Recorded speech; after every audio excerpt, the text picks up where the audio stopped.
But Allah Ta'ala says what? Informing us to inform these people. قُلْ نَارُ جَهَنَّمَ أَشَدُّ حَرًّا لَوْ كَانُوا يَعْلَمُونَ اللهم استعان لَوْ كَانُوا يَفْقَهُونَ اللهم استعان. Saying that the hellfire, the fire of hell, is much fiercer in heat if they only understood.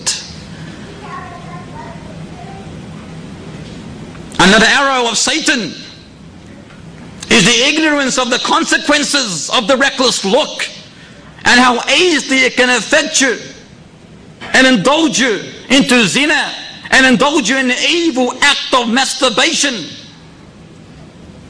And as we heard earlier on, the catastrophic consequences of zina itself, how it shatters and destroys home, destroys behavior and character, ethics and moral, spreads envy and jealousy, hatred and enmity among people, how it destroys the society as a whole, how it brings shame, embarrassment to the family and their relatives, and how it spreads the worst of diseases. These are all catastrophic, evil consequences. But when a person is applying this evil, he does not think of it. Does not think of it. Only when it is too late. And when it is too late, he says, what have I done to myself? If he's a believer. But if he's not a believer, he still doesn't care. He can't wait for the second chance. But if he's a believer, he says, astaghfirullah. He knows what he done was wrong. So think before you do it. Arrow number 4 is feeling an elusive delight when stealing a glance of the forbidden. That is very evil. That you feel comfortable, satisfied when you see that which you shouldn't see. Like you're looking at the person and you're feeling comfortable. You're enjoying it.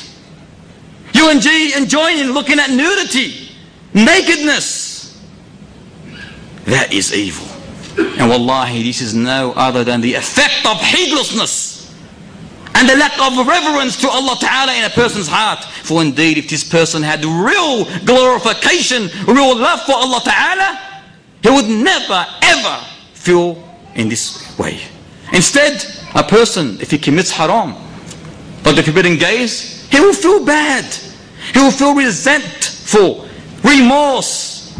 He will be disappointed.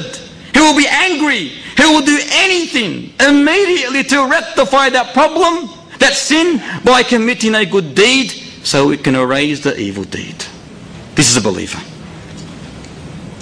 This is a believer. Arrow number 5. Turning away from marriage for both men and women for so many diverse, trivial, futile reasons. And what happens after that? What happens after that? If you're able to get married, physically and financially, and you've got that interest, but you turn away, what happens? That explodes indefinitely the fire of desire and instinct. As soon as you look at that forbidden gaze, you are going to be affected. Because you want that forbidden gaze, and you want more than that forbidden gaze, but you do not want to get married. Why? I haven't finished my university, or my degree, or my trade, or my father disallows me to get married until I do this and that. A'udhu billah, a'udhu billah, a'udhu billah. Fear the Almighty Lord. For there is no excuse on a day when nothing will avail you except your actions. No money, no person, no nothing. The only thing that will help you on that mighty day of retribution is that which your hands come forth with.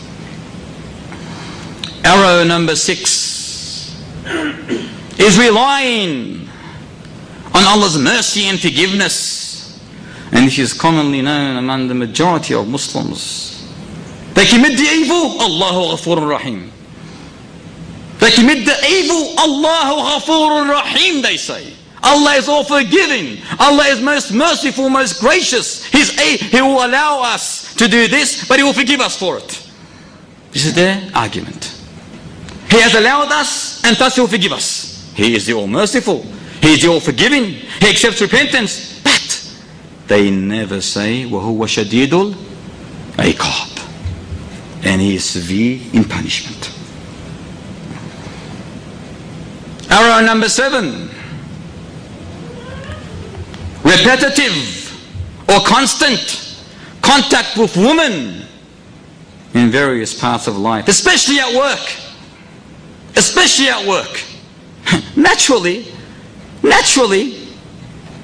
when you constantly meet women at work, it's going to suppress sensitivity. Is it not? If you say it's not, you must be abnormal. Because every single person will agree that when you are in constant contact with ladies, especially of marital status or beauty or exposed beauty, you are going to get affected. So constant mixing or linking or whatever you want to call it will affect your heart and destroy your heart. And we all know the story of Secretary Sandy. We all know her story, especially Dr. Ahmed knows her. And that we do not want to fall into, because it's extremely dangerous, extremely dangerous. These are 7 arrows among many that we experience. As for the cure, I'll allow you to choose if you want to continue for the cure that must be implemented, or we want to, inshallah, postpone the cure to next week.